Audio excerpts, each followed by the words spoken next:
ಎಲ್ರಿಗೂ ನಮಸ್ಕಾರ. ನಮಸ್ಕಾರ ಮಂಜು ಸರ್ಗೆ ಹಾಗೂ ರಮೇಶ್ ಸರ್ ಹಾಗೂ Abhishek sir, thank you. Already ನಾವು ಟೀಸರ್ ಲಾಂಚಿಗೆ ಬಂದಾಗ ನೀವೆಲ್ಲರೂ ಇದ್ರಿ ಮೀಡಿಯಾದವರು. ಸೊ ನಿಮ್ಮ ಸಪೋರ್ಟಿಂದ ಟೀಸರ್ ಒಂದು ರೇಂಜ್ಗೆ ಎಲ್ಲರಿಗೂ ರೀಚ್ ಆಗಿತ್ತು. ಹೊಸಬ್ರು ರವಿ ಆ್ಯಂಡ್ ಚೇತನ್ ಅವರು ಡೈರೆಕ್ಷನ್ನು, ಆ್ಯಂಡ್ ನಮ್ಮ ದಯಾಲ್ ಸರ್, ಎಲ್ಲರಿಗೂ ಗೊತ್ತಿರೋ ಹಾಗೆ ದಯಾಲ್ ಸರ್ ಅಂದ ತಕ್ಷಣ ಅಲ್ಲಿ ಕಂಟೆಂಟ್ ಅಂತ ಒಂದು he's the trademark for content oriented cinema in Kannada film industry. So ನಮ್ಮ ಈ ಸಿನಿಮಾ ಡಾರ್ಕ್ ವೆಬ್ ವಿಷಯವಾಗಿದ್ರೂ ತುಂಬ ಸಿಂಪಲಾಗಿ ನೀವು ಟ್ರೇಲರಲ್ಲಿ ನೋಡಿರ್ಬೋದು, ತುಂಬ ಸಿಂಪಲಾಗಿ ನಾವು ಇದನ್ನು ಕನ್ವೆ ಮಾಡಿದ್ದೀವಿ.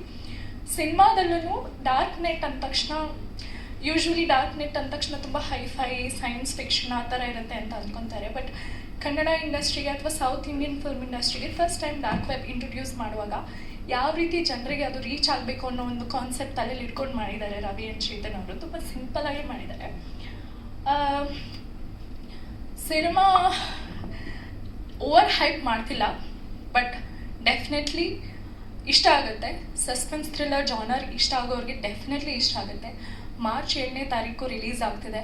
ಆ್ಯಂಡ್ ಕನ್ನಡ ಇಂಡಸ್ಟ್ರೀಲಿ ಬೇರೆ ಲ್ಯಾಂಗ್ವೇಜಿಂದ ಬಂದಿರೋ ಎಕ್ಸ್ಪೆರಿಮೆಂಟಲ್ ಜಾನರ್ ಸಿನಿಮಾಸ್ ಎಲ್ಲ 10 ಕೋಟಿ ರೆವೆನ್ಯೂ ಜನ್ರೇಟ್ ಮಾಡಿ ಹೋಗ್ತದೆ. ಸೊ ಅಂದರೆ ನಮ್ಮ ಇಂಡಸ್ಟ್ರಿ ಆಡಿಯನ್ಸ್ ಆರ್ ಅಕ್ಸೆಪ್ಟಿಂಗ್ ಒಂದು ಕಂಟೆಂಟ್ ಓರಿಯೆಂಟೆಡ್ ಅಥವಾ ಡಿಫ್ರೆಂಟ್ ಆಗಿರೋ ಸಿನಿಮಾ.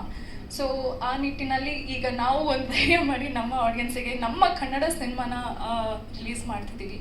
ನಿಮ್ಮೆಲ್ಲರ ಒಂದು ಸಪೋರ್ಟ್ ಇರುತ್ತೆ ಅಂತ ನಾನು ಕೇಳ್ಕೊತೀನಿ. ಟ್ರೇಲರ್ ಬಂದುಬಿಟ್ಟು ನಿಮ್ಮೆಲ್ಲರಿಗೂ ಇಷ್ಟ ಆಯಿತು. ಸೊ ನಮ್ಮ ಇಂಡಸ್ಟ್ರಿ ದಿಗ್ಗಜರಿಗೆ ಇಷ್ಟ ಆಗಿರುವಾಗ ಹೋಪ್ಫುಲಿ ಆಡಿಯನ್ಸ್ಗೂ ಇಷ್ಟ ಆಗುತ್ತೆ ಅಂದ್ಕೋತೀನಿ. ಆ್ಯಂಡ್ ಇಷ್ಟ ಆದರೆ ದಯವಿಟ್ಟು ಶೇರ್ ಮಾಡಿ, ಬಿಕಾಸ್ ಇಂಥ ಒಂದು ಸ್ಮಾಲ್ ಟೀಮ್ಗೆ mouth publicity is the only thing that we can expect. So ಆದಷ್ಟು ಶೇರ್ ಮಾಡಿ, ನಿಮ್ಮ ಸೋಷಿಯಲ್ ಮೀಡಿಯಾದಲ್ಲಿ ನಿಮ್ಮೆಲ್ಲ ಫ್ರೆಂಡ್ಸ್ಗೂ ಶೇರ್ ಮಾಡಿ. ಆ್ಯಂಡ್ ನಿಮ್ಮೆಲ್ಲರ ಸಪೋರ್ಟ್ ಇರಲಿ ಅಂತ ಕೇಳ್ಕೊತೀನಿ. ಮಾರ್ಚ್ 7th ಮಿಸ್ ಮಾಡಬೇಡಿ. So thank you. Thank you, ma'am. Thank you so much.